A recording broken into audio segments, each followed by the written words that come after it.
I like to put butter and jam upon mine. You know what? Sometimes butter with the cinnamon sugar. Oh yeah, yeah, yeah. Oh, you know what English muffins are also surprisingly good for? Burger buns. I've said it I can see before. that. You guys got to trust me on this and try it. It's surprisingly good. I bet it is. English muffins is a bread. Pretty versatile. Yeah, it is. I really like it. It's overlooked. I'll say that it's slept on. Well, if I don't see a picture by the end of the week from you with a burger and an English muffin bun, Oh, that's tough, man, because like if I'm gonna do that, then I've gotta actually like sit down and make one of my burgers. I gotta like I get lazy these days and I get the pre-made patties oh so I can yeah. just throw them on the grill real quick. But like the meat never tastes as good as when you like work it by your hand yourself and like, make the patties yourself. I make my own. Sometimes I'll do those frozen ones real quick for like Wednesdays when they go long. Mm-hmm.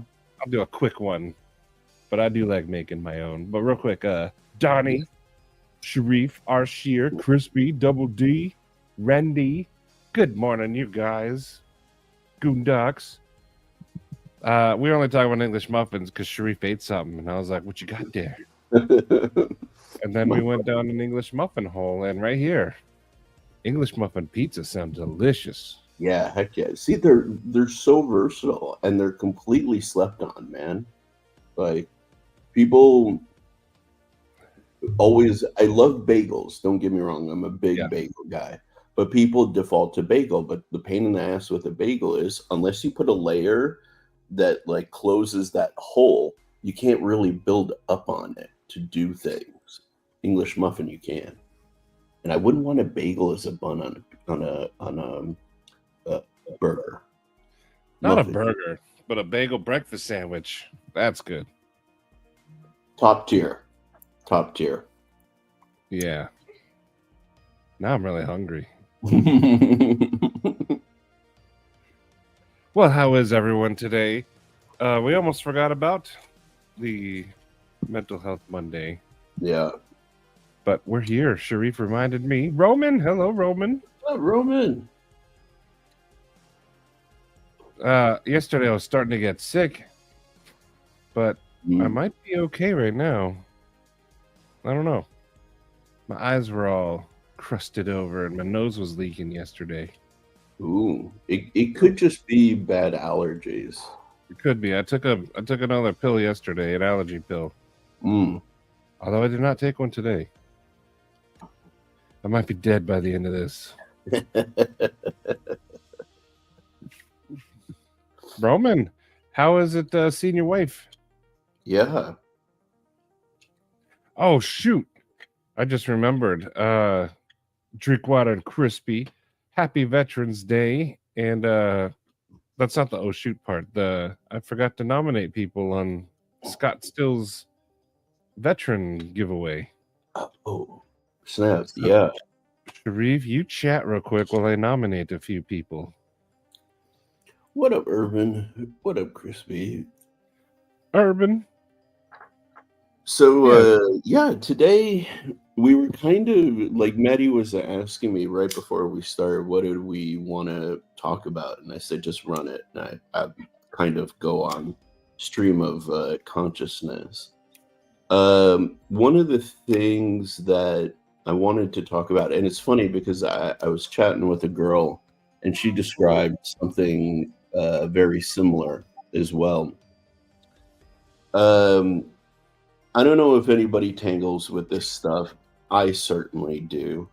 But, and I know Maddie does from time to time as well, where you get these sort of like low periods for a period of time. It's not like a full on depression, but you're kind of if your normal is kind of like upbeat and kind of happy, you're kind of a little low and you're kind of, pull away from people and may not be as like communicative. I got hit with that pretty big this year, honestly, Did you? after Atlanta, actually. And for me, like it was a number of things. Like the pre-order wasn't going well. I got hit with COVID. I reached out to all these retailers. They weren't replying to me and stuff. And like that, well, especially the concern of the pre-order not going well. And like I was so concerned and obsessed with like making sure that I build a trustworthy brand that doesn't like go back on things and doesn't fail. Like not you can fail, but like doesn't isn't a failed brand. You know what I mean? Yeah. Yeah, it kind of threw me in a bit of a tailspin, and like I just Maddie, Cole, Cheeto, Stevie, everybody saw it. Like I just kind of disappeared, you know. Mhm. And I come up for air. It's kind of like a submarine. Like you can only stay submerged for so long without coming for air. And like I come up for air with the lives and stuff like that, and then I just go right back and kind of like disappear again, you know. Um, and it's hard to explain that to people sometimes that like you're just processing stuff and like you're okay, but you're figuring shit out in a sense, you know. And it took me a while. I'm still 1 foot in that right now, but talking with people like Maddie picks up my spirits. Going out, I did some car stuff this weekend that picks up the spirits. That kind of pulls you out of that, you know. And I'm sure I'm not the only one who goes for it. It's I don't like to call it like a depression. It's kind of like the grays, you know. Things just are kind of like, you know. I don't know how. If, anyways, I kind of talked for too long, but No, just you know. it's true. I'm glad you're getting back into it. I don't like when Shrek disappears.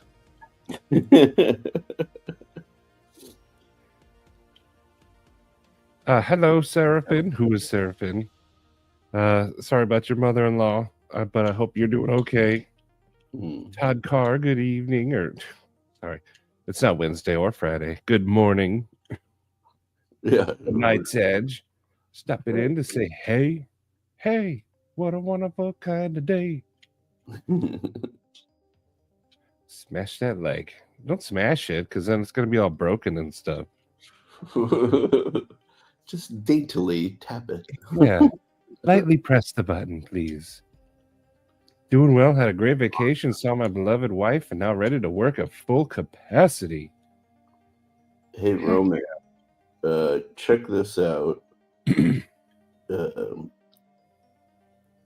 Wait, did I delete it? Oh, I think. Oh no, I didn't. Hey Roman, check this out. This is something we may be doing next. Yeah. Could I also send him a design? Yeah, of course. He's not exclusive to me. Awesome, because Kaiser hasn't really answered whether they want to do that Phoenix V2 one. So if I can get a cat, I can give it to somebody else. But anyway, Good idea. that's not what we're here for. Hey, throw it in, man. But Roman, I'm glad you got to see your wife and you're happy. Yeah. That's awesome. Heck yeah. Call it being in a funk. It is, but it's I don't know. Like me, I feel like funk is more short term, at least from my perspective. You know what I mean? This is more prolonged. I mean, if you think about it, this is from like end of June, and it's now beginning of November. You know what I mean? So we're going on 5 months, 6 months almost. You know, I'd still call it a funk for me. because it's not your normal Sharif personality, and funk doesn't have a expiration date. I suppose. I guess in the sphere of people I grew up in, they kind of treated funk as like more of a short-term thing. The smooth brain. Yes, all smooth brains welcome. By the way, just I gotta give a shout out to Paul, man. Dude, Paul killed it. Stonewashed this guy, clipped the flipper, and I'm really loving this thing and been carrying it a lot because of that, actually. So appreciate it. Okay. Oh yeah. That's tough, man. When your significant others like go out of town, you do get like one brief period where you're like, hey, there's a lot of freedom. But then, the missing sets in, So I feel you, man. And they didn't go to Ecuador for fun times.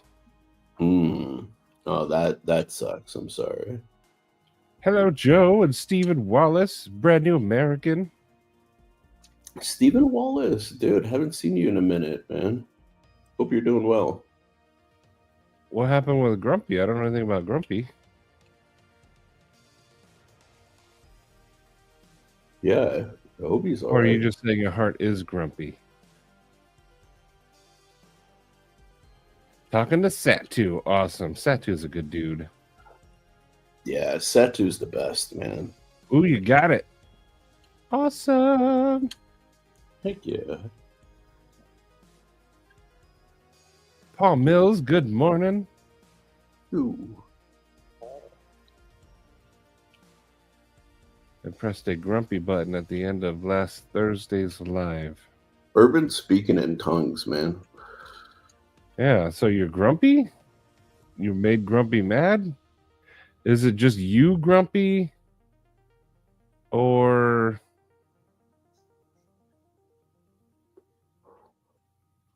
Steven, I totally understand. Thank you, Roman. Oh, Urban.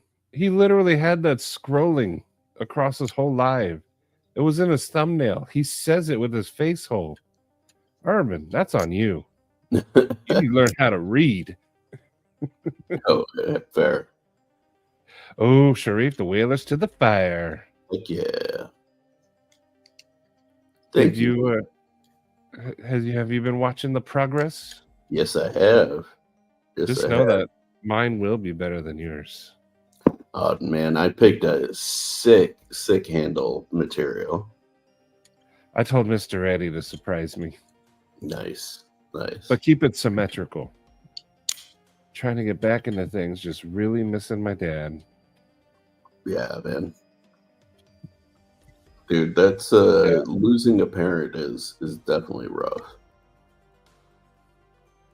And then I was realizing this morning, I haven't seen my mom since Eli was, I think 1. So it's been like 10 years since I've seen my mom. Oh, wow. I need to go see her, find a way to get to Texas. Yeah. Hello, Scott. Scott. Aries is working. I saw the video, got to meet your daughter for a little while. That was pretty cool. Nice. Very nice. Brand new American, which knife did you get? I forgot who I sent what. Because Gary Belt Loop got the Stinger. Troy got the 2. So you got the Elementum. You got the cool button lock Elementum. Yeah. She's in Austin. Go give her a visit. Suffered from life-ending depression my whole life. However, I'm also a failure. If I'm more successful a handful of times, I wouldn't be here. So being a failure can be a blessing of sorts. And failing helps set you up for success in the future.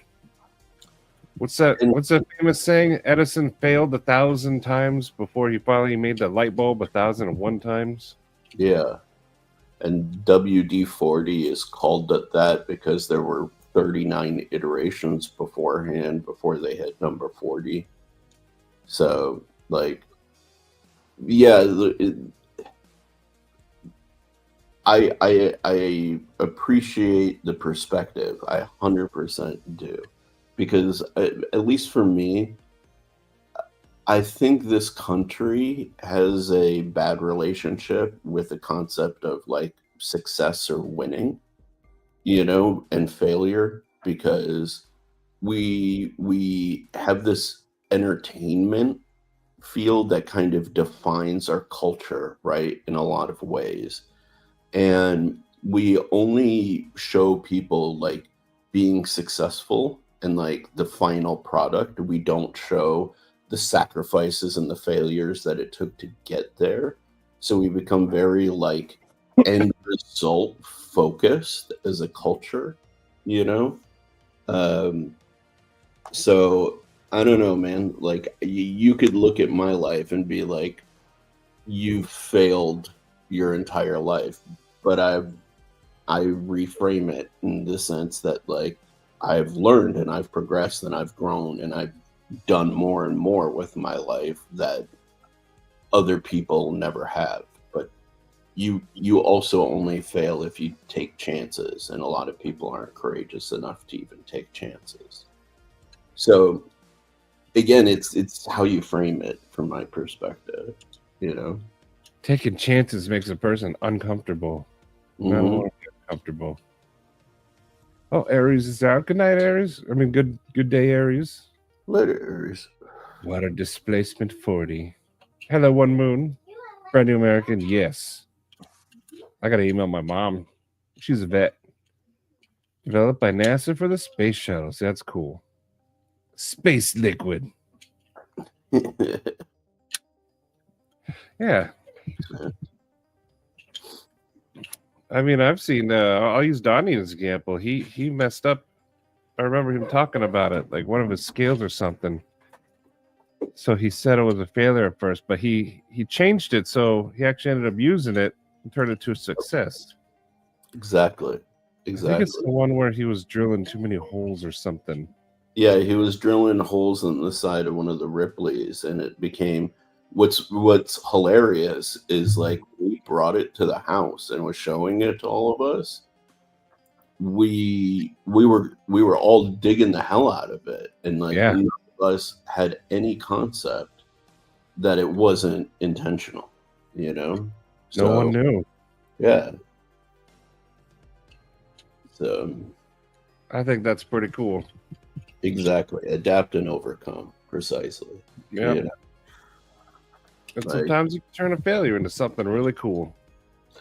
And that's funny because that perfectly like loops back to what I started by like talking about.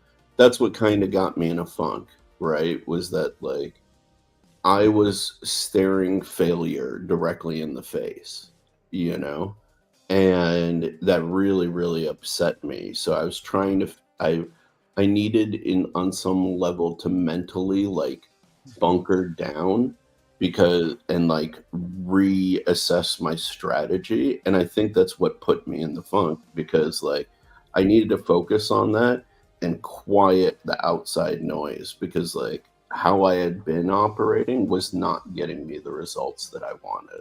So I needed to shift how I was handling things, and that if you want to do that quickly, it doesn't come easily. You've got to rethink about your approach. And yeah, unfortunately, that comes at just kind of cutting the world off a little bit, Sometimes it does. Like you said, cut that noise out. And I feel it's disrespectful to call life and people in your life noise. And I'm not trying to say that I think of it that way, but I'm used to being called a noise. It's okay. No, but it's not meant to be, belittling. It's meant to be like no, the world is a loud place. Well, yeah, and I feel like some of us are sensitive to the intensity of like the volume of inputs, and sometimes you got to just turn down the volume a little bit, you know. So And pretty flat. That's cool. They turned out amazing. yeah, man. This Joseph, is while I work. Do do do do do. You're that's making an X handle. That's Mm. cool. Sorry, what were you gonna say, Sharif? My bad. I was talking to Josephus Comedy, saying trying to stay strong for his wife and his mom. It's not easy, and I'm gonna say, like, yeah, dude. The When you're trying to stay strong for other people, it takes a lot out of you, you know. Yeah. So make sure you take some time for yourself as well. You know, it's really easy to ignore yourself and your needs when you have other people to focus on. I'm an externalizer myself, right? Like, if I can take care of somebody else rather than deal with my own issues, it's so much easier. Like, I don't need to think about myself at all. I can just focus on them, and it becomes my life just becomes simpler, right? But then my health suffers, my mental suffers, my work suffers. You know what I mean? So Yeah. make sure you take some periodic times for yourself to, like, heal you.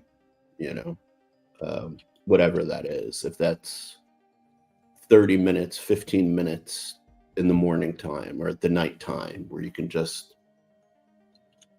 do you. So I'll usually slap on my headphones, put on some Mhm. music, let YouTube take me on a journey. But Dude, music's my chill out spot.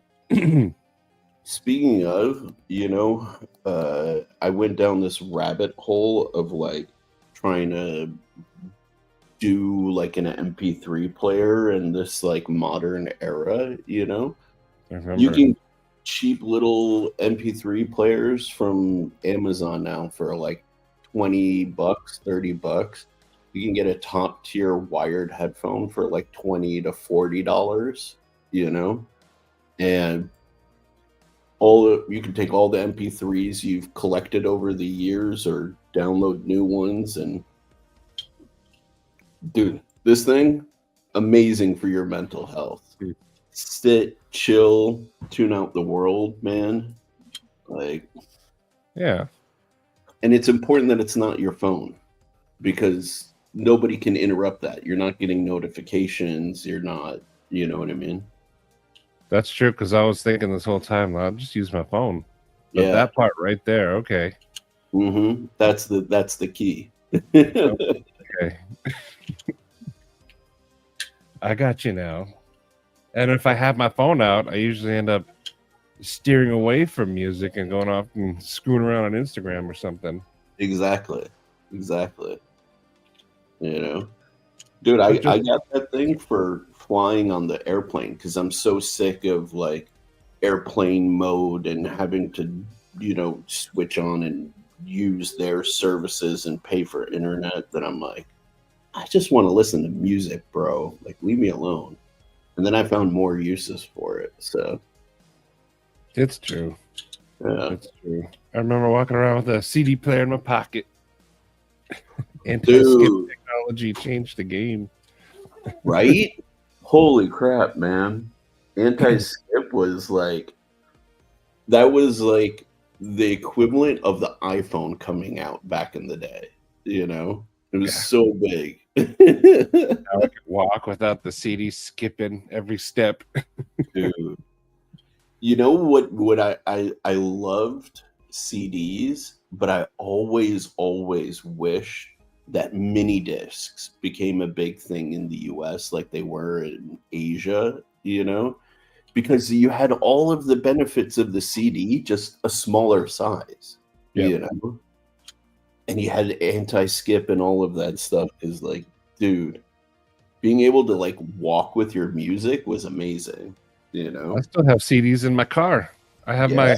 when I flip down the passenger visor, boom, Hell CD yeah, or the carrier. But dude. back to this, Joseph. I'm sorry you have to go through that, buddy. That's Uh, rough. But join people on Instagram if you want. Get on Instagram and start chatting with some of these guys. Sharif's always good for a laugh. Brand new American. We'll send some memes sometimes. Same with Crispy. Urban. He likes to send ones about squirrels and pooping. Do not use one fly though.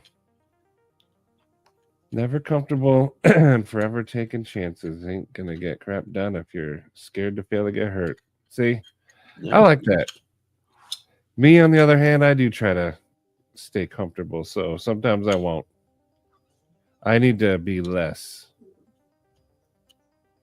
And Arshia, right there, yes. You know, I showed Eli this through video games, but he would be like playing a racing game like Mario Kart. Mm-hmm. If he got to like third or started getting last, he would rage quit. And I'd be like, no, finish. And then one day he finally listened and he went from last to first and beat it. Like his whole perspective changed. Like, Yeah, don't just give up because you're failing right then. You never know what's going to happen. dude. That's a thing. I never thought about that. That's crazy, right? Yeah. Video games teach them that they can hard reset, like whenever there's a failure. And that's what Eli would do. Would just keep starting over. Yeah, And he was like 4 at the time, so it helped him learn. Keep trying. Don't just quit when it gets hard. dude. And I helped him out after that. That's cool.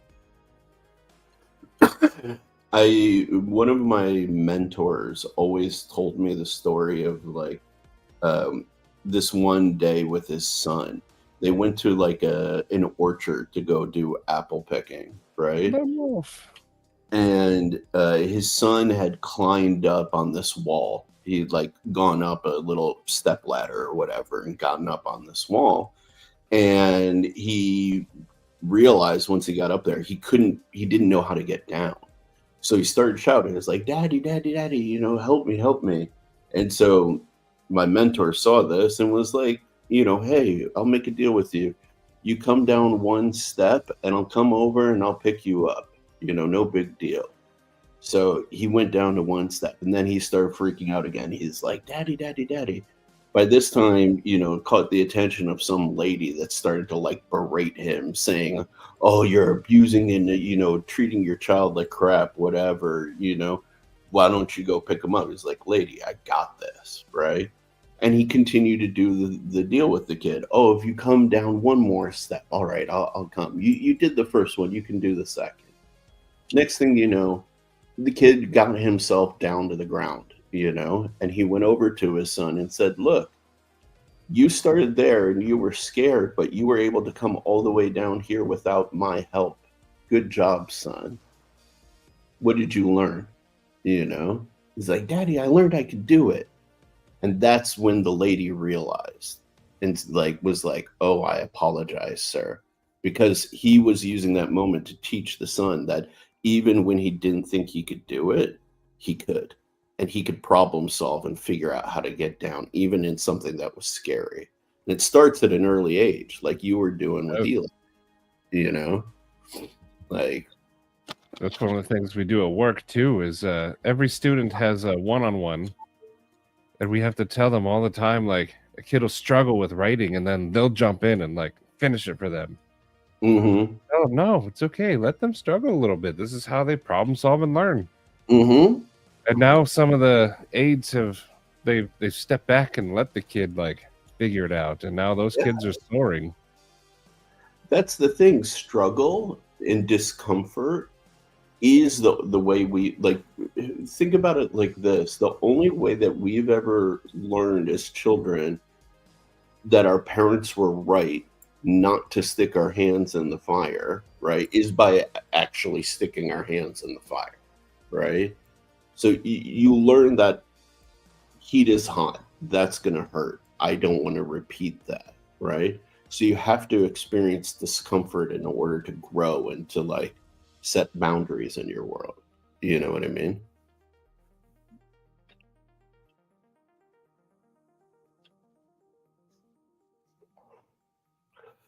Like a skeleton. Vent away, Mr. Stoots. Vent away. Man, anxiety is no joke. Yeah. Dude, I had the reverse. I gained like 100 pounds because of anxiety and stress. It's brutal what it can do to your body, man. I do the same, Sharif. Surprise, surprise. I eat my feelings away. Mm-hmm. Yeah. But Mr. Stoots, let us know if there's anything anyone can do for you, and keep venting. Yeah, that's what mental health Mondays are for. Yeah. But you're here. You're doing it, though. You're doing it. I am proud of you.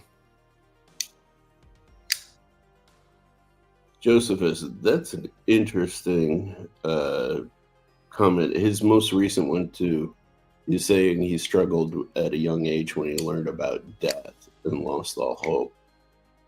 I think that is an interesting struggle that a lot of people go through that like we don't talk about societally. I've struggled with death throughout my whole life, you know. I will say this, and this is getting a little maybe deep for some people. What actually gave me a lot of a sense of relief and sort of like purposefulness in this world, because ultimately, like as humans, that's kind of what we need in order to keep functioning. If you look at the philosophy of existentialism, existentialism is considered to be a pretty depressing and bleak philosophy by most people. So I don't recommend it for everybody, but some of the central tenets are that like the world is ridiculous, it doesn't make sense, and things like that. But the tenet that really kind of stood out to me is that like nothing, this is, I'm paraphrasing in a sense, but nothing has a predefined purpose, right? Like a simple way of thinking about it is a chair is only a chair as long as you sit in it, right? It can be a table if you sit on the floor and put your plate on it, right? So like every object can be more than one thing. Like, so the object exists, but it's then defined later. So for me, what that took, or what that told me, was that like you're not one and only one thing. You can be more than one thing. You can be dynamic. You can be adaptable and changing in this like ridiculous world. You know what I mean? And like, I don't know. That helped me gain some flexibility, and that, you know, while death is inevitable and life is ridiculous, you can always find some new pathway and purpose. Yeah. That was my takeaway. So And it's not presented as that, but that was my deeper reading of the philosophy. Sorry. I don't want to monopolize by talking. you keep monopolizing. Every time I play Monopoly, I just end up tossing the game. But on this channel, mine and I'm referring to mine only, we never have a no religious talk. It sure gets uncomfortable when people talk about it. Everyone's got all different beliefs, but you know, don't be afraid to talk about it here. Mm-hmm. Actually, I think we don't have I think anything we can talk about. We don't have a don't talk about it here rule. Yeah. Politics, I just find super boring. But I mean, if that's what people want to chat about, whatever. But I'm always down for religious talk. What happens when you die? anything is open on this channel. I think it's a very fascinating question. It is. And you'll hear like we'll talk about it until people get angry. Well, I mean, we hope that they don't get angry, but I like to hear the perspectives from all the different people, and it's really neat. I personally enjoy those talks. Yeah, absolutely. But Urban, sorry that you're going through that with your stepson. That's a tough one. Yeah, but usually they're just phases, and I say usually because I see the diagnosis part. Yeah. So, I mean, you'll just have to see. Keep treating him with love, though. Mm-hmm. Love and kindness will go much farther than punishments and hate. There you go. Yeah. Yeah, 100%. And like the one of the most challenging things, but one of the most important things is like I'm sure there's a treatment regimen. Definitely stick with it, that combined with positive affirmations and love is go a long way, man. Positivity goes a long way, and I struggle with it too. Like I end up yelling at Eli sometimes because he needs to be yelled at. I'm not saying like love them 100%, like love them 98%, yell at them 2%. But you know what? I think Eli can vouch. When I'm done yelling at him, I'll give him a hug. I'll tell him I love him, right, Eli? Exactly. Hi. You want cheese? Go eat cheese. Yeah. Take the wrapper off. Just like that. Okay. See? This little one's a problem solver. I think I was going to say, I think the best parents, and Maddie's a great example of this. They show their children they're angry at their actions and they're not angry at them as people. You know what I mean? Like you're correcting the behavior. You're not saying that the individual is bad. You know what I mean? I don't know. And that's a huge distinction with dealing with children. You know what I mean? I had to yell at one of my teachers once because this is just a personal story. But sometimes with therapies, we'll do groups. Like I'll team up with the speech therapist and the behavior therapist, and we'll have classes come together and mix. And one teacher said, I don't want to work with this other class because their students are bad kids and are bad influence. Oh, wow. And so I had to gently explain to her that's not what we're here for. That's not what we do. There's no bad kids at this school. They're here for a reason, and this kind of attitude shows that maybe this isn't the place for you. Yeah. 100%. Because my school is kind of like a last resort school. Like they've gone through the system. Oh. And so now they're here, and we don't have any bad kids. We have kids that have behavior sometimes, but to have that kind of attitude is not going to do well for those kids. No. They pick up on how you feel without you ever saying a word. Wow. Yeah, that's crazy. Yeah. So, I mean, sometimes in life you gotta handle it. And I handled that lady. So we had that group and it was successful, and she came and apologized later. Nice. But I don't like to be stern, but I can be when it comes to these students. Dude, that's awesome, man. I'm glad they have an advocate in you. You know what I mean? Yeah, because some of these kids don't even have them at home. They go home to group homes and broken homes without a dad. Yeah. I've learned through my home health that like 80% of the students I saw, the dad wasn't even in the picture. Mm-hmm. He found out the kid had a disability and said, "No, I can't do that," and then left. Yeah. It's very sad. It's unfortunate, but I'm also not surprised by that. Stoots, you're not making it about yourself at all. No. And don't ever compare like, oh, there's people worse than me. No, in your moment, you're worried about you, and that's what you should do. Okay, Yeah. go. Everybody's plight and suffering is relevant. Just because you may like GFW. I don't think that just because, let's say, it's a first world problem versus, let's say, quote unquote, third world problem, doesn't make your life and your experience any less relevant. Hello, Robo. Yeah, stay angry.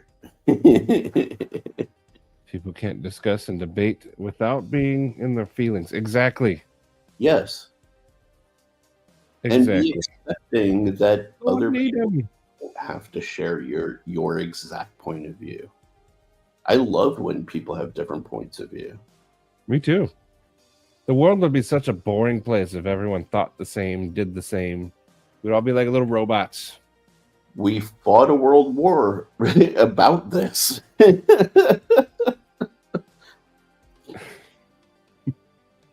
The ghost was hungry for cheese. Let him be.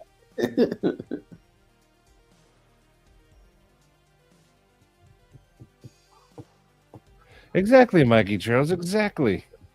That's awesome. Yeah. We need more people like this. And Stevie's wife does the same. And yeah, it's we need people to step up for the kids too. Mm-hmm. Absolutely. See right there. Yep. They made a bad decision, but they're not bad people. Yeah. I have one particular student right now who's struggling with that because he comes and he goes, my mom says I'm trash. I'm the worst kid ever. So I have to keep telling him, you are not. No, you've made some bad choices because he's not very nice to his mom. Mm-hmm. But he's not a bad kid. He's got a golden heart. He just cusses a lot. That's his biggest thing. He cusses. But he does it to get a reaction. Like, he'll say the F word, then he looks around like, oh. But yeah.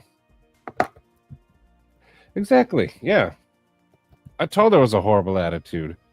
And that the kids will pick up on that. And if she shies her students away from these other students, and I even told her, you think these kids are a bad influence on yours. Well, how about having your kids be a good influence on them? Mm-hmm. Yeah. When I die, I want my kids together. Dump my ashes on a mountaintop as the wind blows all in their faces. Just like in The Big Lebowski when they dumped out Donnie's ashes.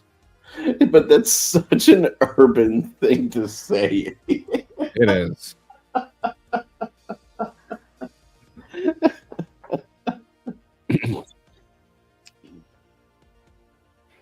You never know, Josephus. You never know. But the world is, or the universe is based off of a series of experiences. And I've said it before. I'm a Christian. That's what I do. I go through the Bible. That's just me. That doesn't mean you guys are all that way, but you know, everyone has. That's why I like talking about this stuff. Sure, people get riled, but you know what? It's okay. It's okay. Yeah. Get riled. But yes, this right here, I've been noticing. Like, I'll talk about politics just for a second, but I've noticed people are like, whether you voted for the blue side or the red side, people are now becoming enemies.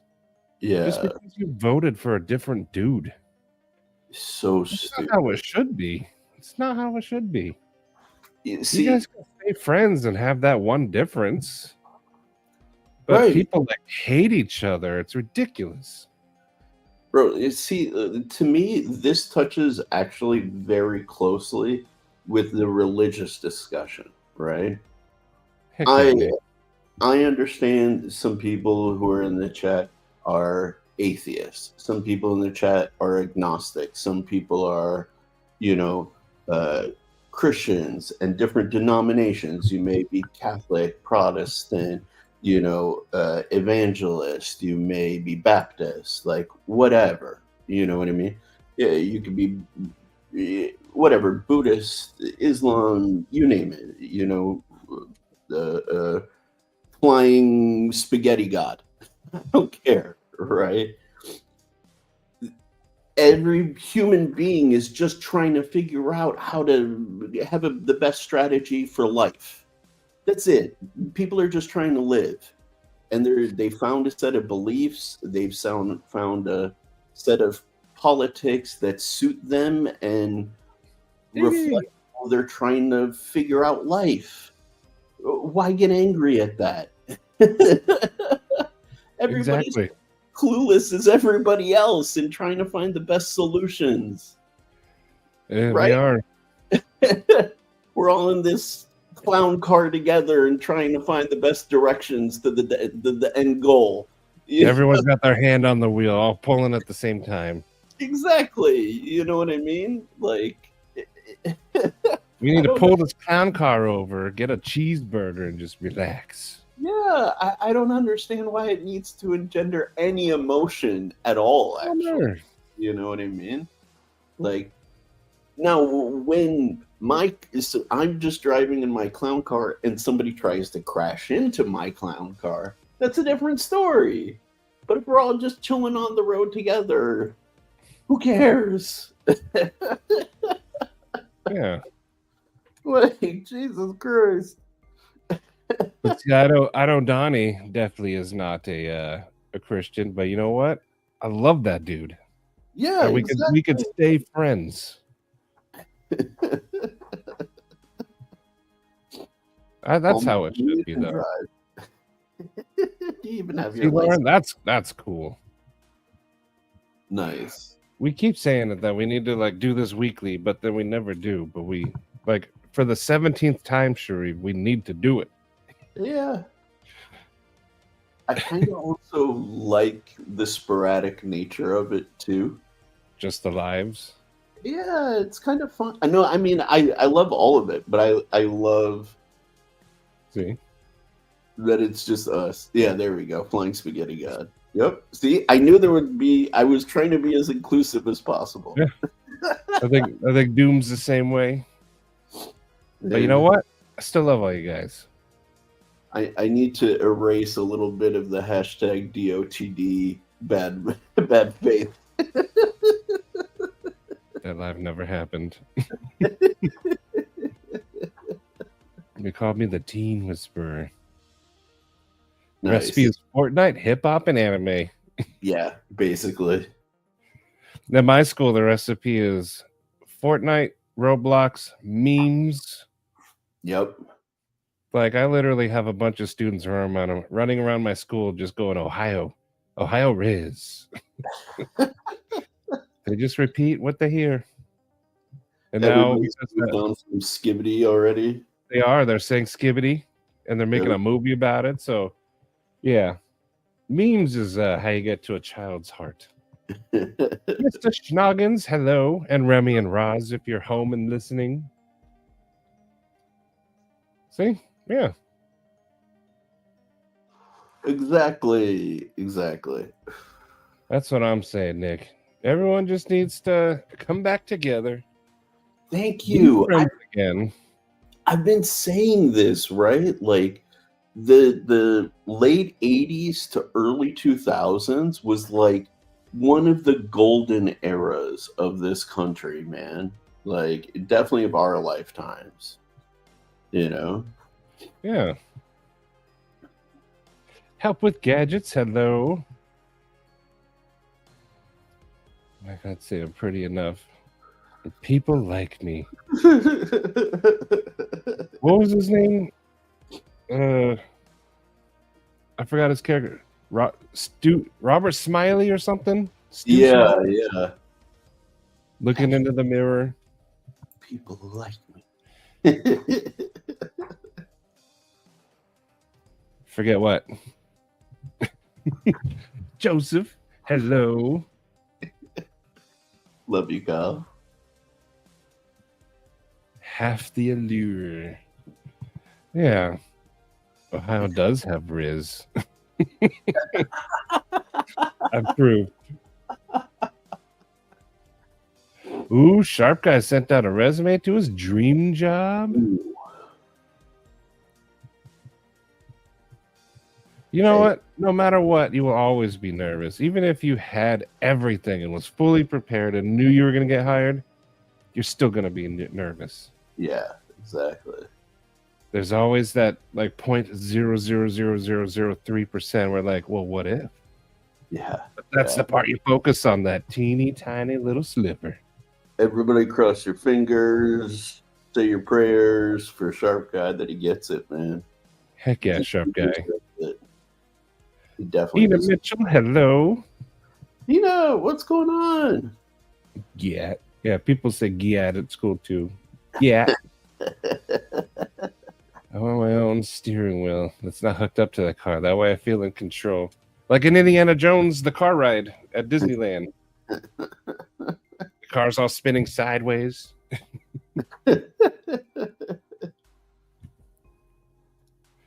See, right there. Nick. I think Nick needs to be up here. Yeah. Everyone should do mushrooms in the woods at least once. I agree with that. Absolutely. I agree with that. Steve Knock, hello. What up, dude? I have to take my wife in for surgery. Oh, hopefully it goes okay. Everybody cross your fingers, say your prayers for Demonok's wife, man. She is awesome.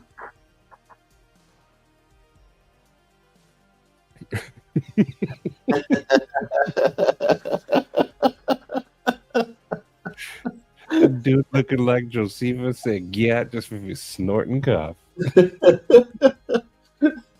Looking like and named Josephus. Yeah. That's awesome. But anyway, we've been yakking on for a little while. How are you guys doing? Sharif don't care what you have to say, apparently. But how are you guys doing? Sorry, I don't like to blow my nose on camera. I think it's nasty. The love of job keeps me warm. It's called Heartburn. No laugh like a snot bubble laugh. I'm fantabulous. I like it. Help with Gadgets. Help with Gadgets the other day was showing me some of his Hypercut knives. He has two of them. One starts with a B and the other is called a Cretan, I think. They were pretty cool. Nice. Hypercut's doing some cool stuff, man. Sharif is respectful, a true gentleman. Psh. Nah, I'm a piece of crap, but it's okay. I've got good moments. Oh, you watched The Penguin. I've been wanting to check that out. Out here surviving. Yeah.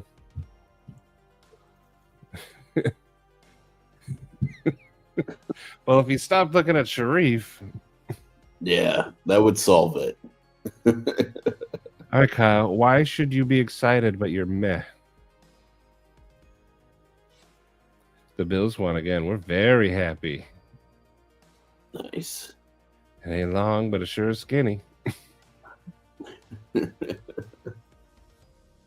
Oh, by the way, I was going to show you guys. I'm going to get a copyright strike for this. But one song, and you're going to think I'm dumb, but I don't care. It actually helps me. But I'll listen to this. I think I've showed it before, too. But it actually, for some reason, mellows me out sometimes. And I'll just preface it with, like, sometimes I'll come home after, like, wanting to road rage hardcore. I'll just bust this little tune.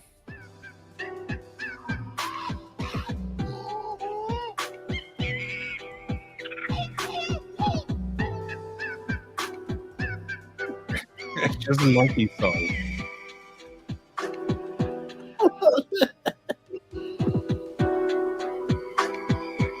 Wait for the drop.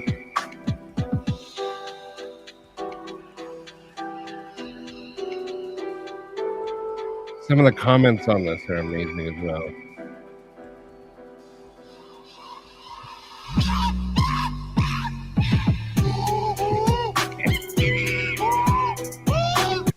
One of the comments, I wonder if I can find it. It summed it up perfectly. Oh yeah. When you're happy, you listen to the beat. When you're sad, you understand the lyrics. Oh, oh, dang! But you know That's what? deep. You can't be mad when you got like monkey techno or something going on. Like, how come I'm so angry? And I'm like, give me my monkey music. And then all is right with the world. Like, Oh man, that song makes me want to be more violent. Kyle's understanding the lyrics. Yes. See, thank you. It does, man. It's got that. Opie. It's got that drill slash like UK like hip hop beat to it. That's sick. I like that. Me too. It just And that drop delivered. scrapped. Hello. But see, I love it though. That's fucking hilarious. I'll put the link if anyone needs to mellow out to the Monkey Jam. Boom. That's a full hour loop of it. Really? And you better believe I've heard beginning to end. There you go. That's the link. just imagine a dude dressed up in Dockers, boat shoes, and like a tucked in short sleeve like polo shirt, you know, like the 3-button ones, right? In a dark room, like blacked out, with a table like island and a single lamp over him like a spotlight, and just in the background you just see like, you know, freaking ARs and submachine guns on the wall, right? And this song playing while he just scrubs. Guys with a toothbrush. Running the bore cleaner down the barrel. And it's you're Monkeys getting in the like background. the John Wick style, like slow motion panning shots of him like cleaning it, and this song just in the background. See, doesn't it bring you joy? That's why I listen to that jam. You can't be mad when the monkey song's on. My imagination is a horrible place, man.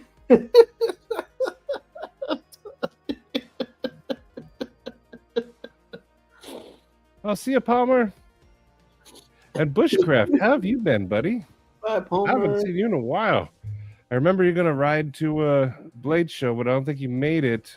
And then I haven't seen you like really after that. Oh, But how you doing? And yes, that is a 1 hour loop.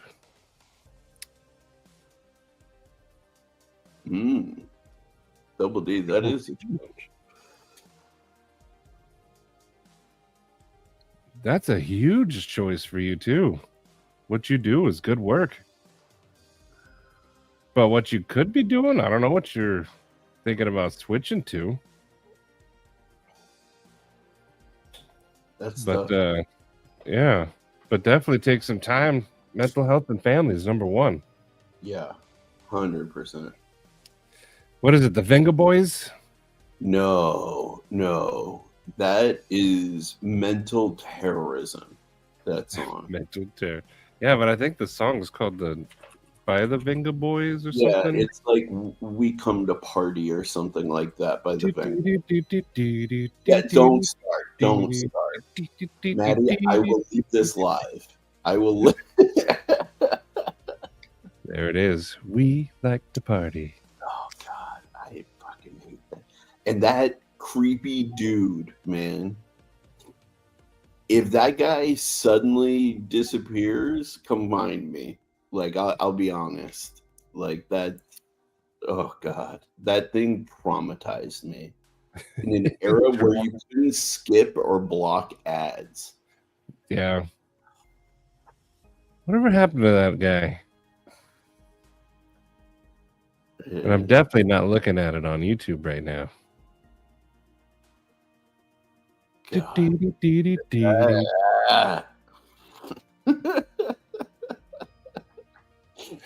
Didn't know Kyle was stacked.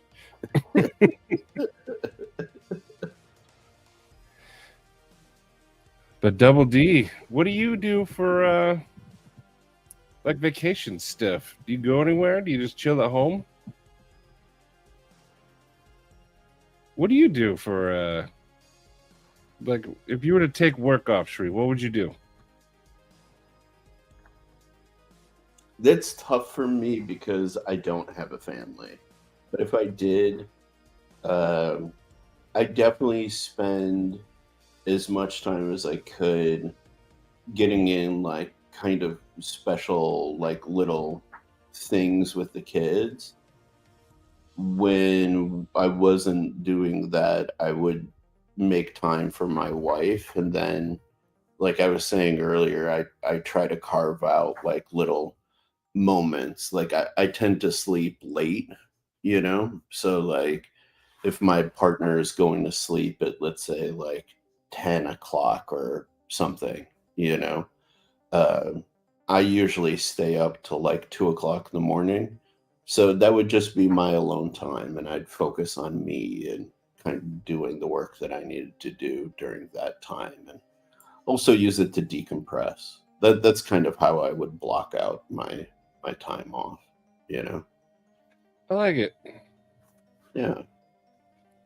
But you said you had no family. What about all the family in Greece? You wouldn't go see them?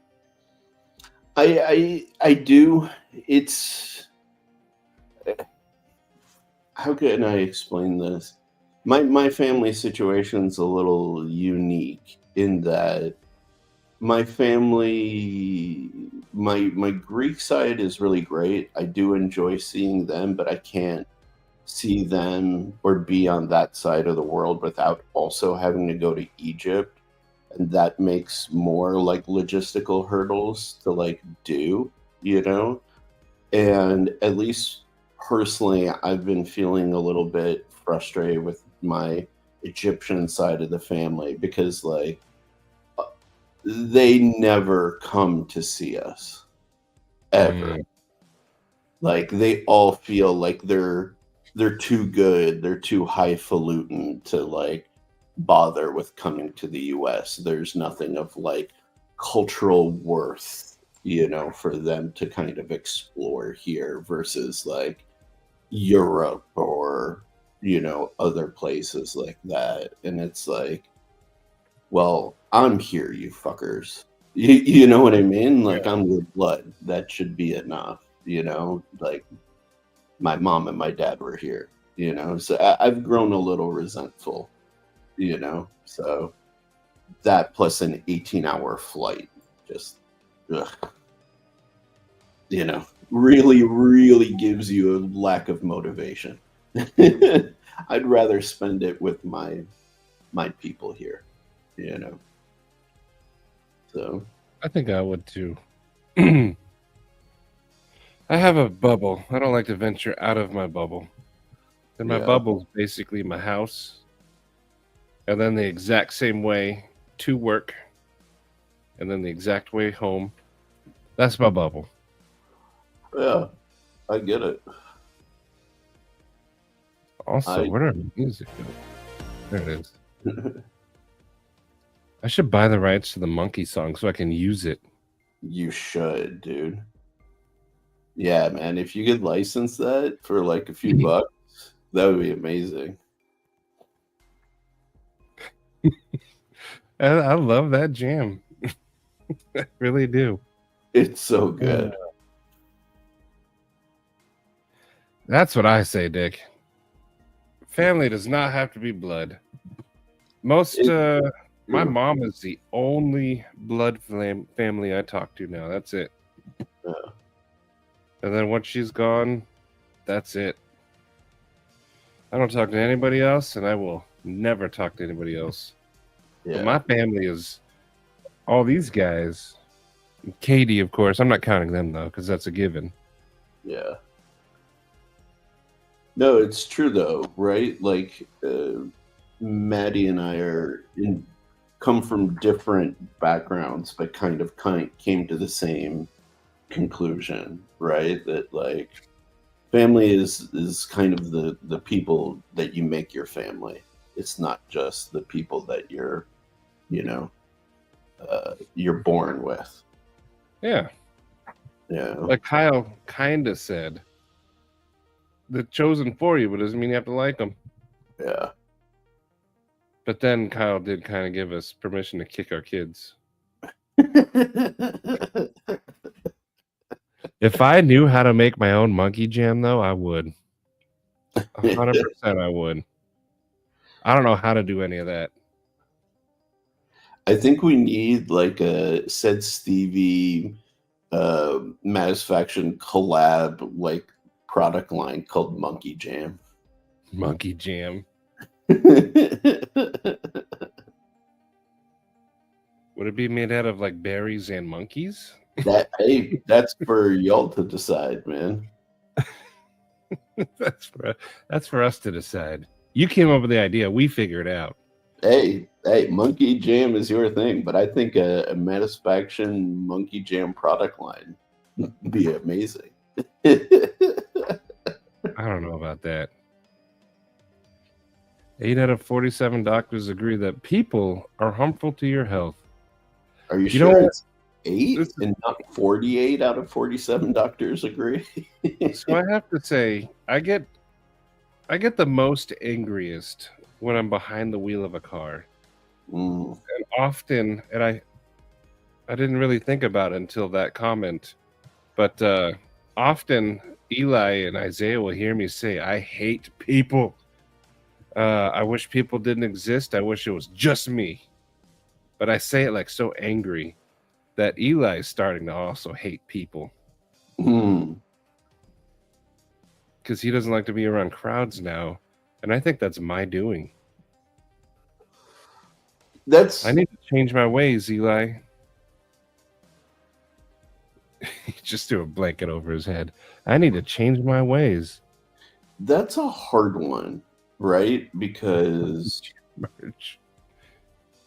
dude, right? That's what I'm saying. But no, that's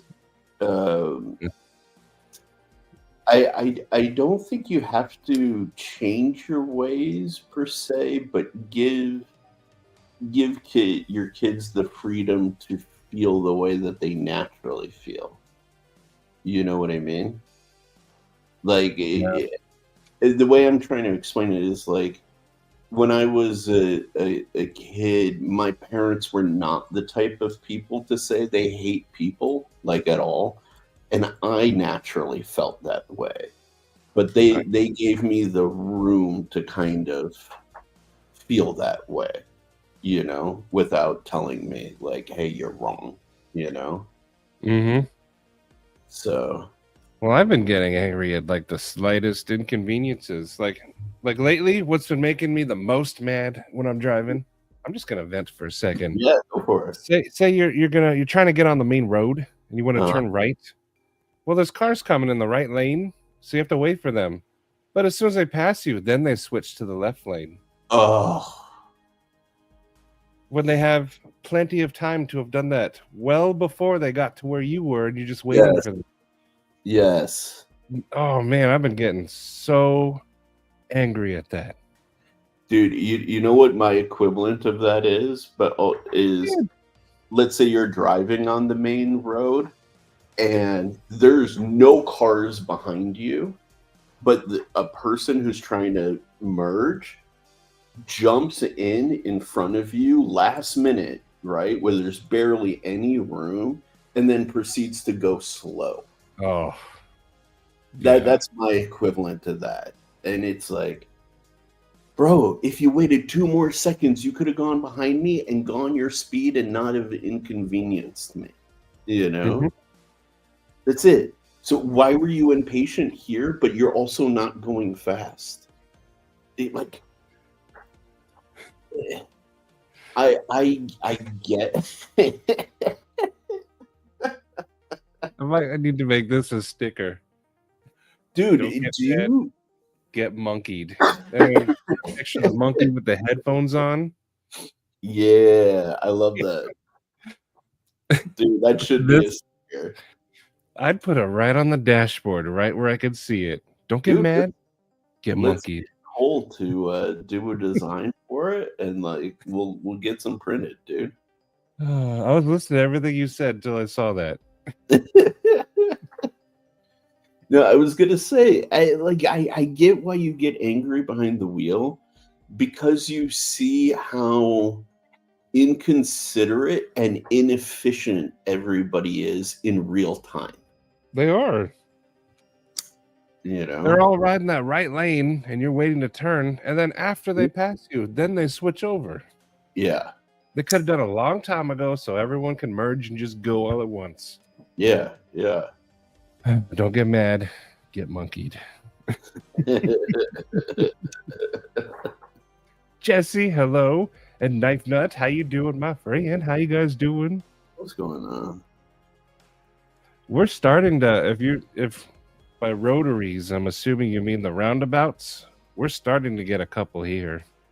Oh, we have a bunch of them here. I love them, but people do not get them. I understand them. So People are very passionate about zipper merging, but scientifically proven zipper merging is the best way to merge instead of having a big long line. it is. Have two rows coming together. It flows faster. It's better. It's just people are stupid about it.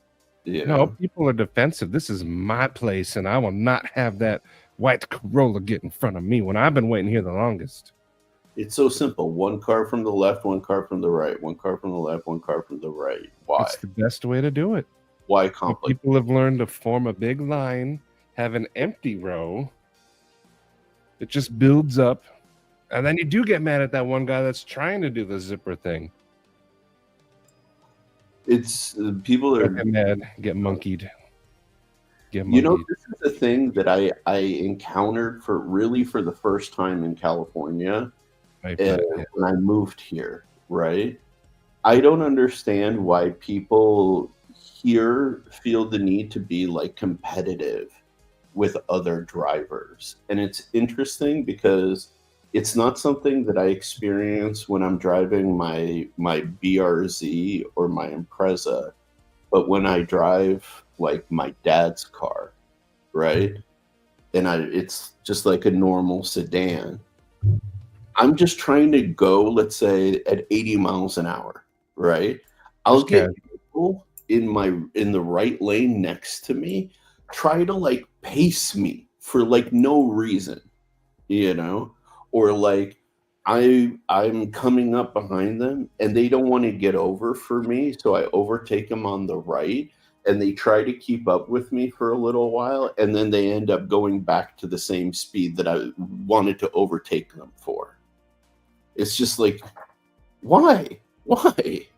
In the Midwest, people would just literally, they see you coming faster than them behind them, they just get over, let you pass, and get back into the lane. That's what we do here too.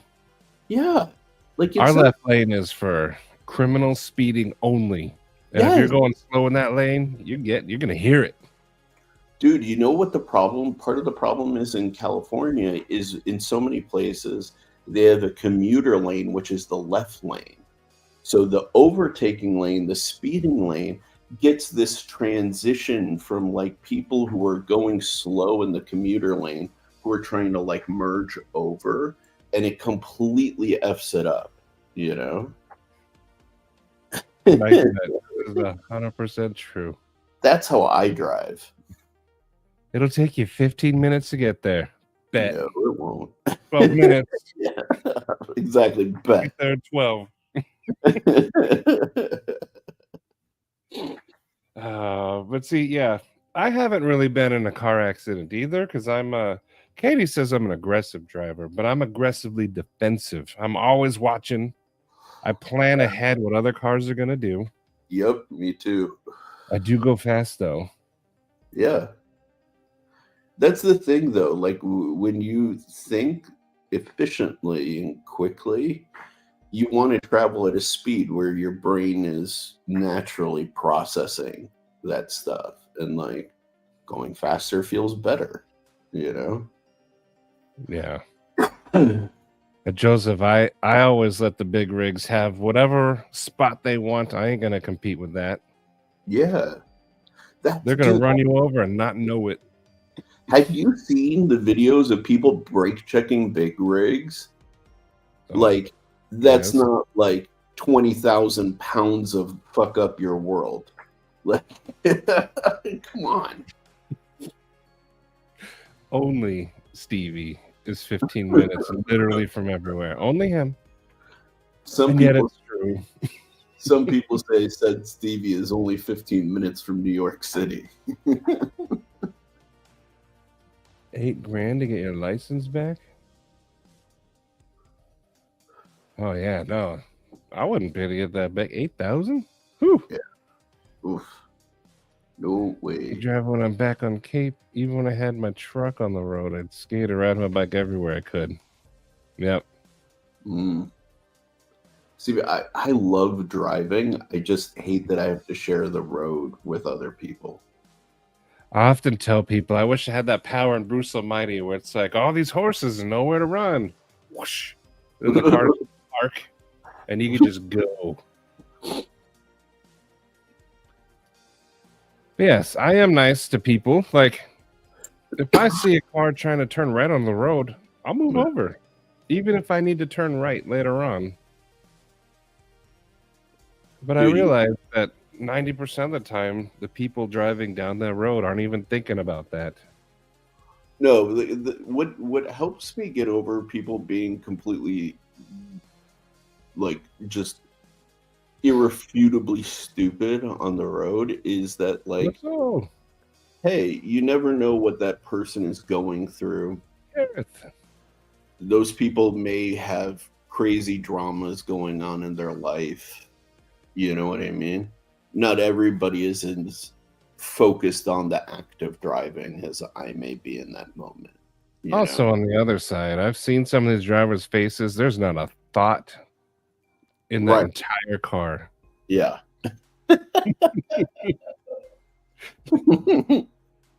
It's just a vacuum inside of the car. It is.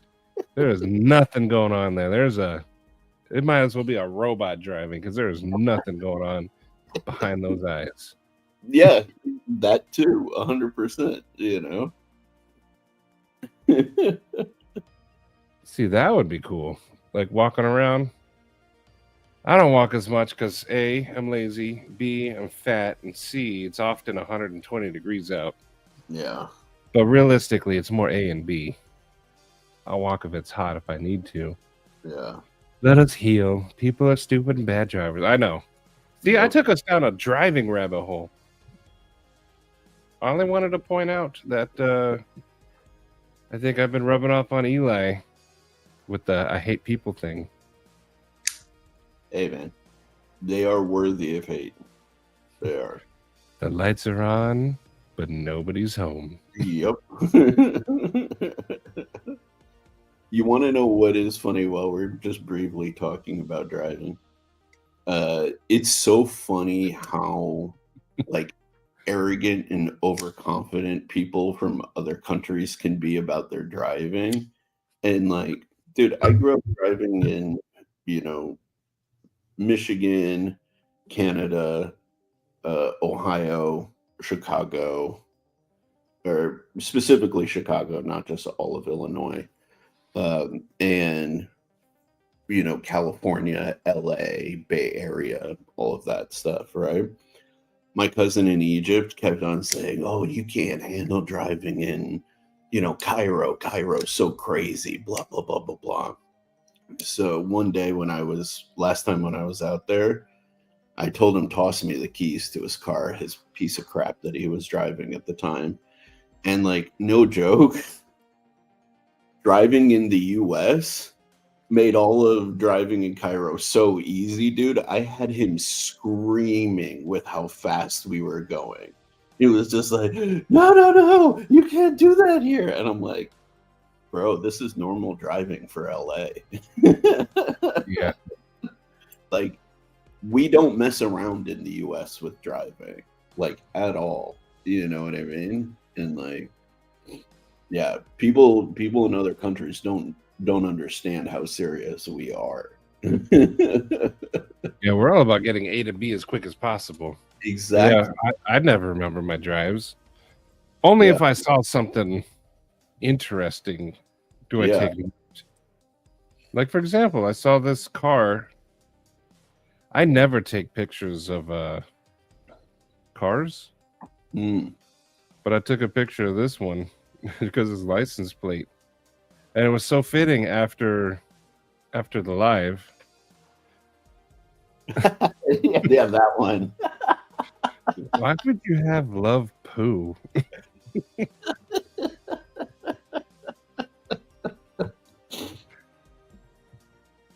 So that intersection, I get angry at, I'll be honest, because that intersection, we have one diagonal road that goes through the entire city called Grand. And people get confused on it because our roads are a grid, and then you have the one that goes like that, so people get confused. But you're allowed to turn right when it's a red light, and people don't. Oh, that's annoying. And I've sat there because Grand runs along train tracks. And sometimes a train will be sitting there and people still won't go right when you can. They're waiting for the light to turn green, but it won't. And that was kind of happening there. And then I saw that license plate and then I was perfectly fine. This person loves poo. Yeah. There's far more problems out there than right. So you got a light. Dude, Kyle, do not get me started on Ohio drivers. You want to say Michigan drivers are the worst? Ohio drivers are trash, bro. I've never seen a group of more people uniformly freaking panic, break, and get scared by any little thing that blows across the road like Ohio drivers, man. You guys have no room to talk whatsoever. This statement is over 100% true. Yeah. What is this moron doing? They're driving so slow. Man, look at that guy. He's freaking flying. Why do you need to go so fast? Where you got to be right now? Whereas I'm like casually just doing 90. But you know what? I made a personal rule to myself. So we're all speeders here in Arizona, but I told myself I would never get mad if the person's doing the speed limit. Because they're not breaking any laws. They're doing the limit. And oftentimes traffic is going faster than the limit, but what were we going to say? Sorry. For me, it's flow, though, right? Like, if the communal accepted speed on the road is 50 miles an hour, right? But the sign says 25, right? That sign is unreasonable, right? And I'm talking of like a dual road, no houses on either side, like long open stretch, right? There's no reason for it to be 25 except to be a speed trap, you know? Like, that's to me, I don't know. I feel like doing the speed limit there is unacceptable. Well, all the roads here are houses on both sides. Yeah, that's true. I do live near farmland. Yeah, not me. I get that on farmland. Yeah, I think their speed limits are outlawed. Those are suggestion. Yeah, you could do 20 if you want, but 70 feels better. Dude, there's so many spots out here where the speed limit will be like 45, and like everybody on the road is just doing 70. You know, it's like, bro, no, straight up, no joke. Worst, scariest place to drive in the entire country, Miami. And the reason why is because you'll be barreling down the freeway at like 80 plus miles an hour, and the person in the right lane who is going literally 55 will decide to cross 4 lanes and get into the left lane moments before you reach them. And it happened to me so many times driving in Miami. Miami is a terrifying place to drive, dude. So Knife Nut, I don't know why, for me, I don't know how we're talking about traffic for so long, but I will leave on time, and if I did the speed limit, I will get to where I'm going early, just because I like to be everywhere early. If I'm early, I'm on time. Yeah. But for some reason, I will still go as fast as I can to get there even earlier. I can't help it. I have even like said, I'm not gonna go above this speed limit. We're gonna do it. And then literally like 2 minutes later, I don't know why. I can't help myself.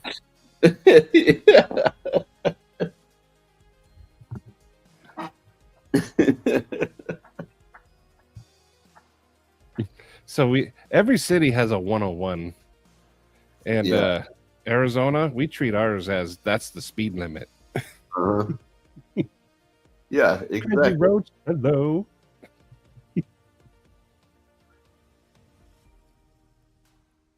5 or 10 over. Here we do the flow thing Sharif was talking about. Yeah. But I don't get mad at people doing the speed limit. It's not right of me. That's a me problem at that point. But yeah, usually our flow is going pretty good. Mm-hmm.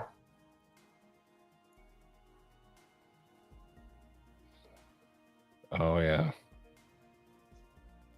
I hate people who are going slow in the fast lane usually get hassled pretty good. Dude, but that's the thing. Like here in California, they get indignant and they get like road ragey if you tell them they're doing something wrong, even though all you Californians are clogging up our left lanes. Dude, I hate California drivers. I really do. They're the worst. Dude, if I had a beater, man, if I had a Mad Max car, oh, bro, it would be amazing. Yeah. I also refuse to be late. You know what's funny? When I was a kid, I used to be late to everything. But as I became like an adult and professional, I have to be early. Like it drives me nuts to be late to things, you know? I've always been early to everything I possibly could if I was in control of it, ever since I was a kid. Yeah. I'd get to school early. I'd go everywhere early. I was never late. Dude, I wish I was born with that because like now being in the perspective of like being early to things, Oh, so much more respectful. You feel so much more prepared. You know what I mean? Like it causes me hassles all the time because Katie is often late. And if I feel like I'm gonna be late to something, I start getting antsy. Yeah. I have to fling my fingers, like totally. My chest starts getting all hot. Like I don't know. But yeah, so we often conflict because I want to be there early. We usually end up late. And then I'm very agitated. Yeah. Dude, I get that though. Like I feel that if somebody delays me, I get to the point where I'm like, I'm gonna leave you. Like like I feel that like, okay, you're I can't do this, you know? It basically is because I do have anxiety. But yeah, I do. Man, I can't stand it. Like if I say I'm leaving at 8:20, I'm leaving at 8:20. But then things happen to where, like, as soon as it says 8:20, I start getting like, oh, okay, it's starting. I start feeling weird. Yeah. 8:21, my chest starts getting hot, and then I start being like, let's go. Start getting upset and angry. I don't like it. I don't like it. Yeah. I completely get that nowadays. And like the one thing that I never appreciated when I was younger, but I appreciate now is like it's you're being disrespectful of the other person's time. You know what I mean? I've had people show up like half an hour late to meetings with me, and I immediately am turned off by them. Like they've got such an uphill battle to like, work with me if they do stuff like that. Yeah. Uh, yeah, I And I never understood it till I also say this as a person who always starts my lives late, Mm. but it's more of a joke at this point. But to me, for example, I am way more permissive with my friends, right? Like, Heck yes. and I want them to be permissive with me as well. Like when I was living in LA, I had one of my friends who would always give me crap, be like, Sharif, why are you always late? Because I would do what you would do, Maddie. I would be like, I planned the time to be early if I was driving speed limit, whatever. I'd leave, I'd be racing. And in LA, you're still late if you do that, you know?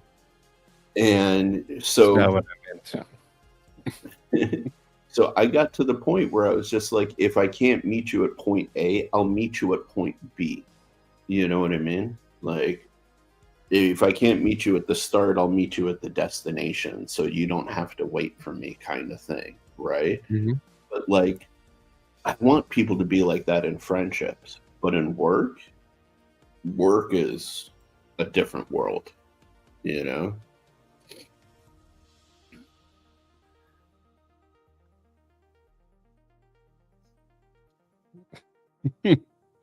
Yeah, not the viewership, Dottie. The people expect me to start late now. So sometimes we'll go like a minute late. But then other times, like Stevie has to get a drink or something. But not the viewership, Donnie. That's a silly assumption, mister. Yeah, Yeah, the Marcel. live chat's on time.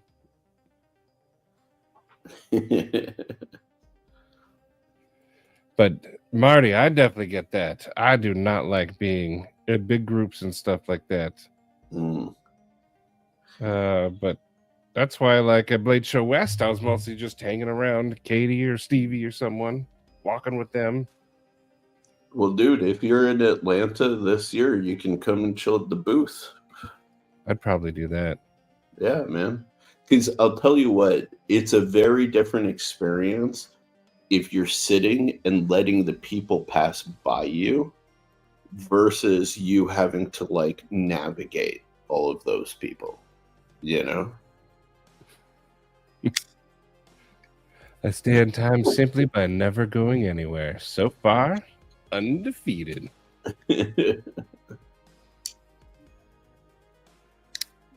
Merso, you're exactly right, though. Driving in LA is measured in time, not mileage. It's miserable.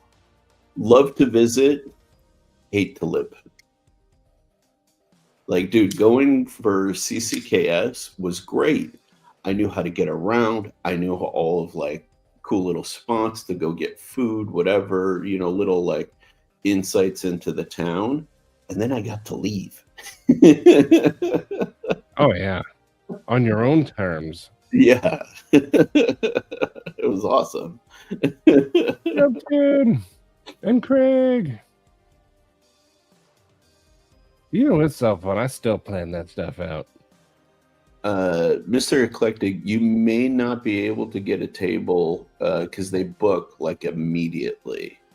I had to message them literally the day or two after Atlanta this year to get a table for next year.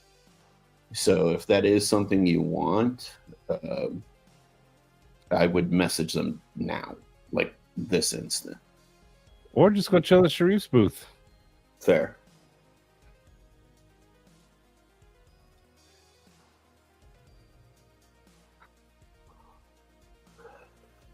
Yeah. Time is a real thing. drives me mad. The one thing we can never get back. Yeah. It's true. Like different cultures put different priorities on time. And it's kind of crazy to like navigate that. Like in the Middle East, a lot of times actually like depends on what level of society you're in, but like they're very, very, very much on time, whereas like the Greeks, time is a relative concept. Yeah. Someone was telling me in their family and where they came from that if you said you're going to be there at, or the party starts at 8, they'll start showing up at like 10. Yeah. Because they're always late. That's just what they do. And I told them that sounds terrible. That the party starts at 8. It's because I want you to leave by 10. But the thing is, right? Like you plan for that, so you tell them 6. You know. But I shouldn't have to plan around that. If I say 8, you be there at 8, then you're out at 10. Hey, I agree with you, but yeah, you know. Yep. Yeah, time you'll never get back. Yeah. Yeah, dude, and this is why I say sometimes some things are crazy deals. Even though the numbers are really high, they're 4 figures. When you think about this, totally, 100%. Mm-hmm. So Marty is now a freelance agent at Blade?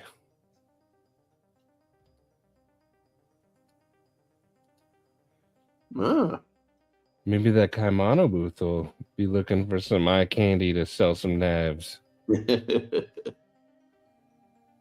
Hey, man.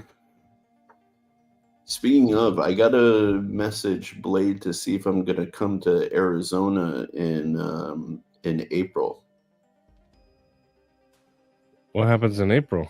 There's a Blade is doing a new series called Blade Tactical, where they're working along with like pew pew manufacturers and going to a pew pew range and setting up shows in combination with the two. They're trying to bridge the two worlds. Oh. Yeah. So they had one just this past weekend in North Carolina, and they're doing one in April in Phoenix. So the can one. Yeah. So yeah, that one. Yeah. Milton, yes. Because that's going to be it's probably going to be at Ben Avery. That ain't too far from me. So I was thinking if I could get a table there, it would give me a practice run for Atlanta, and it's close by, and I could get to see you because it's in Phoenix, you know? So win-win-win. But I awesome.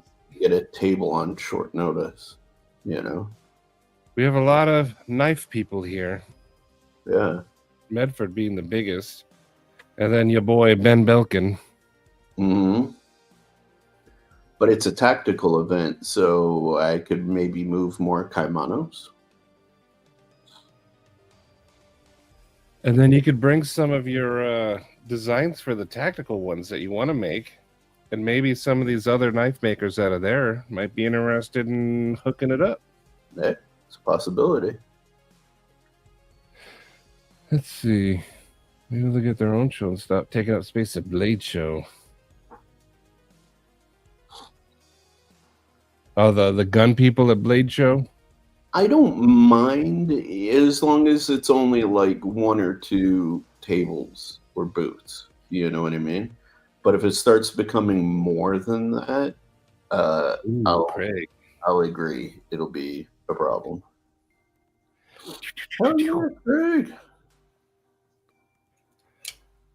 That's a good question, Sharif. Iggy, of course. Yes. Yes. I believe so. That's what I'm going to do, Donnie. But yeah, you should definitely hit them up for that. Let's do it, Milton. Bring Mr. Eddie. McNeese seems to go to all the shows. I don't know. They haven't put out a list, but Save up for another one. Hey, they may be. I really dig the McNeese. This was my number one purchase at Blade Show.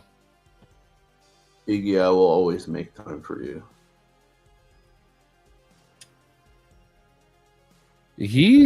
Sharif said when he has a table, like a booth, he's going to have a table there for the homies to just chill with him.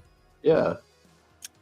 Like, I want to be selling my thing, but I don't want to be there by myself all day. And I know that walking around the show is exhausting. So I'd love for anybody who knows me to come by, come have a seat, come chill, you know, and like take a load off, you know. Mr. Eddie, just fly down into Tucson.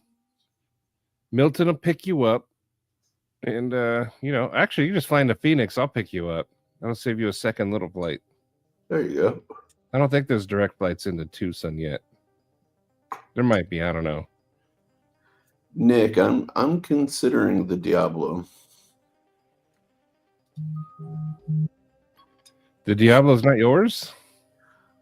No. The Diablo, you know, the one I'm doing with Steve and with Satu. Yeah.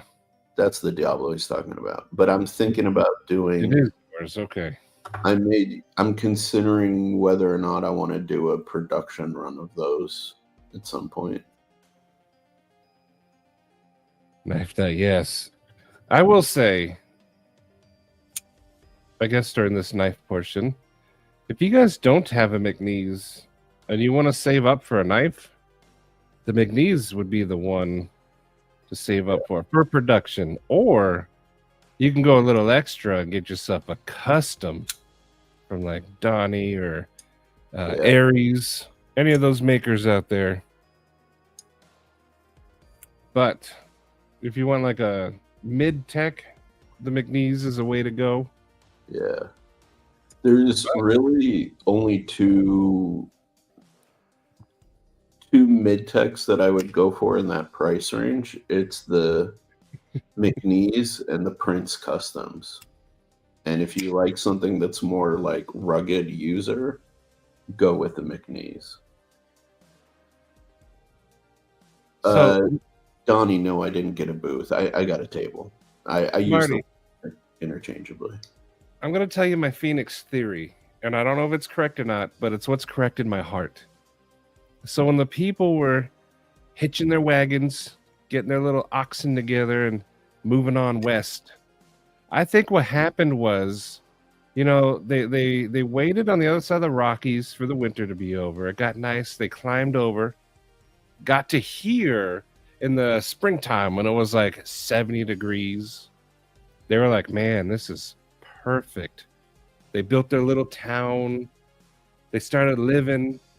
And then the summer hit. And they were like, well, that sucked. But, you know, maybe it was just a fluke. And then they kept building. And then they kept building. And then the summer happened again. And they were starting to think, hey, you know, maybe it's not a fluke. Maybe it gets hot here. But they stuck through it. And then they just got to a point where they were too stubborn to move. And then it just kept growing. And but yeah, basically they came here when it was nice and started building, not realizing what was going to happen. And then like they said in King of the Hill, this is a monument to man's arrogance. And now I live here. Yes. I 100% yes. Morons. This town was started by morons. Hey, it's nice here. Man, yeah, I could totally live here. Is this as hot as it gets? 75 degrees? Shoot, yeah, let's do this. And then summer happened. That's awesome. Oh, dang, that's a good deal for McNeese. Dude, I saw a Arnold Bernard I'm Mamba selling for like $370. I've never wanted an I'm Mamba, but I paused and considered it just because And I knew I could flip it down the road for more, you know? Yeah. Dry heat. I've also said the heat with the humidity has it far worse. I'll take the dry heat over humidity heat any day. True. Any day of the week. Don't be sorry, Marcel. It's true. That's why I'm trying to get out of here. But it's true. With all the best historians.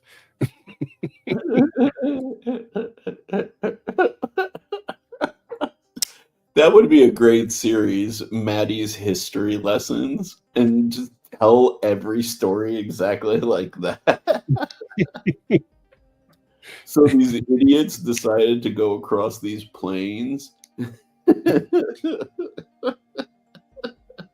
I can guarantee you that's what happened, though. They got here when it was nice and said, let's set up shop. And then they just became too arrogant. They decided to fight the sun. And now, for those people's pride, I must pay the price. And yeah, that's true. Yeah. It sucks either way. Marco! Yeah, 100%. I've seen some things. You'll get it. There you go. My favorite rocks are these right now. Just because of the historical aspect. I got these for one of the Christmas last year, and then I had this one. But these are called Trinitite. I've told the story, but let me delve deeper. Before you do, I just want to Just kidding. say something to Iggy real quick. Yeah, Iggy, you're always welcome. And don't diss the alcove, man. It had its charm, you know, but definitely better if we're like actually in the show, you know. I will say, and we've told it many times, chilling in the hallway when I went to Blade Show Atlanta was the best times. Yeah. Not the show itself, but hang out with all those people. And what she's talking about, you know, the big room, Maddie, and the small room, and you know there's those doors that separate like each side. Mm-hmm. Right before the doors, there's like a little alcove with like vending machines in there. We set up in there. Like I actually dragged like a table and some chairs over into that room because people were like sitting on the floor. And so we ended up just making an impromptu little like chill spot in there this last year. You know, see, there you go.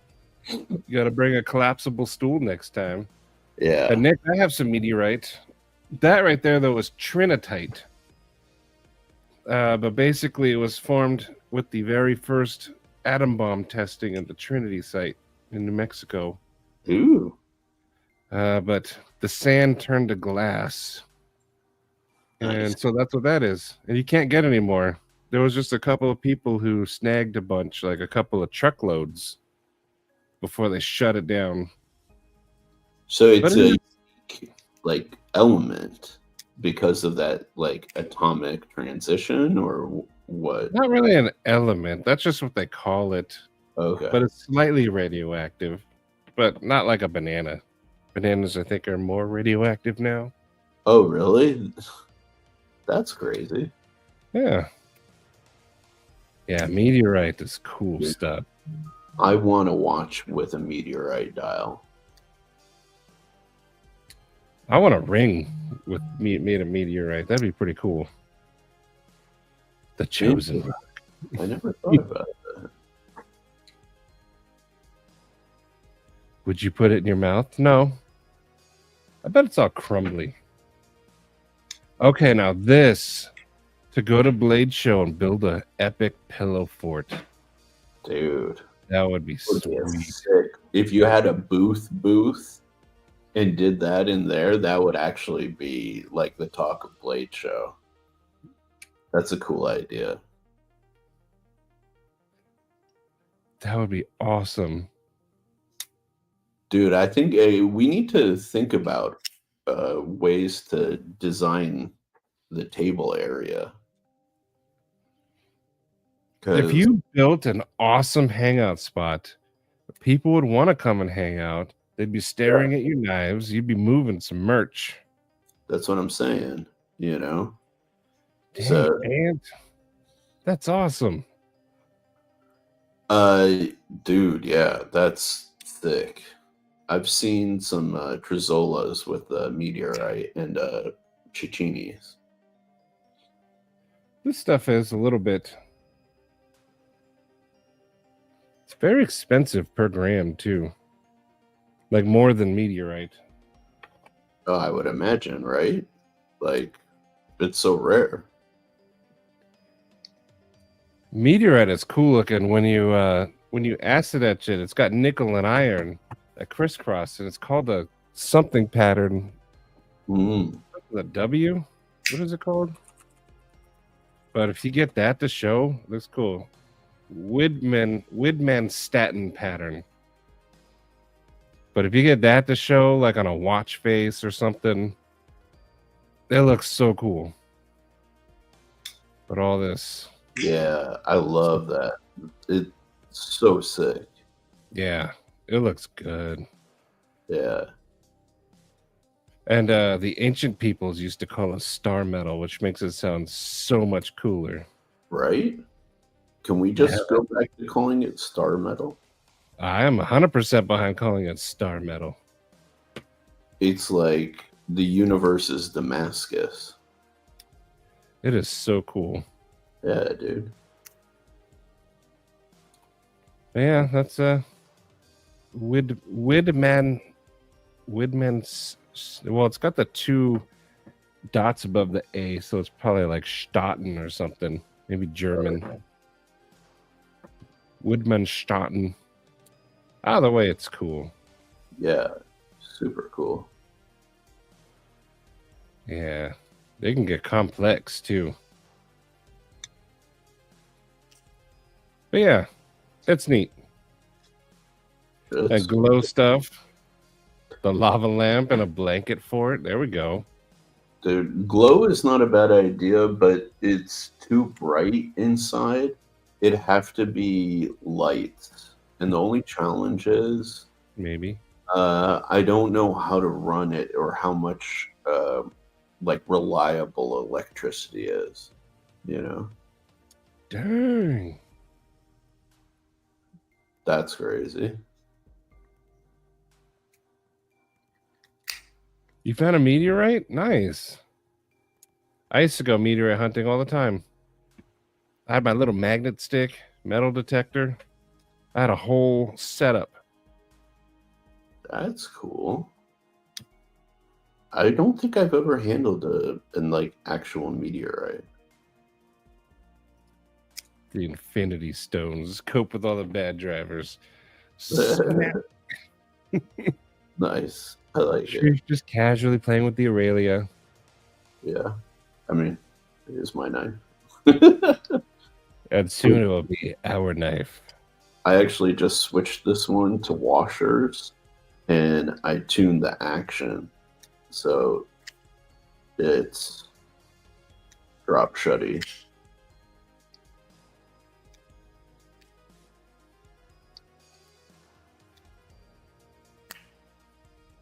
See, don't get a booth. Just hang out at Sharif's booth. Yeah, and dude, you don't even need to get a booth at Blade Show, man.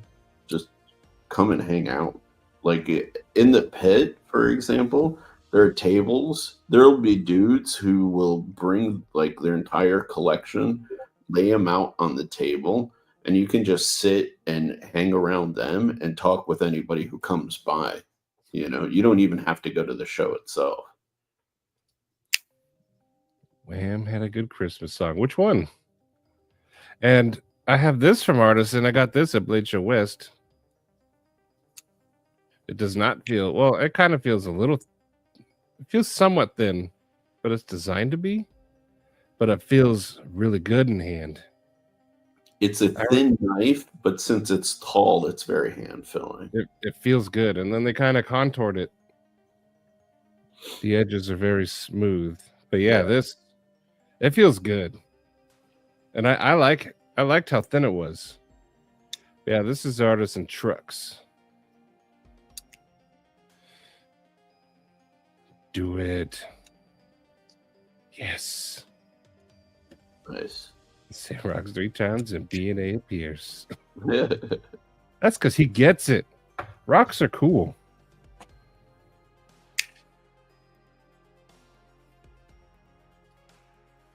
The Orion is probably one of my favorite knives. I love the Orion. And then Marty, he hates your knives. He wishes you never brought it up, and you should stop talking about them. Rocks greater than Kubi.